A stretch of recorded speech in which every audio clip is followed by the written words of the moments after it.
集呢，我就會教大家一啲提臀嘅瑜伽動作。如果你想擁有 S 型嘅身材，咁你嘅 pat pat 一定要夠挺。咁今次嘅重點呢，就係教大家點樣提臀啦。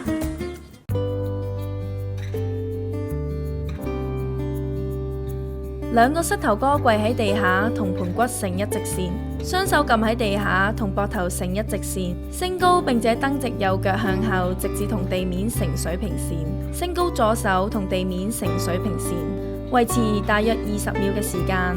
放低右腳同左手，另一面重複以上動作。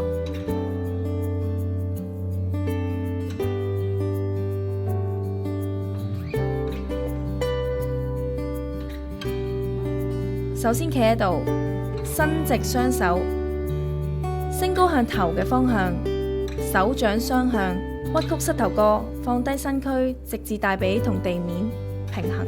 身體唔好前彎，胸部盡量向後挺，保持大約30秒嘅時間。伸直雙腳，手臂放低，再做一次。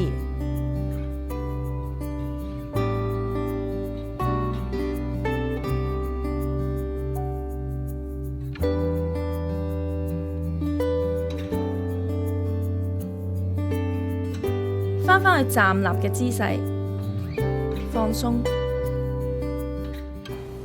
咁我就啱啱跟阿 Coffee 學咗幾個 pose 啦。咁其實我本身自己咧都有喺出邊咧上下堂嘅，但係都係一啲比較 common 啲、簡單啲嘅動作。咁所以咧頭先啱啱所見到咧都係一啲比較高難度嚟㗎啦。對於我自己嚟講，所以會比較吃力啲咯。咁但係都 OK 嘅，接受到嘅，盡量做到就做咯。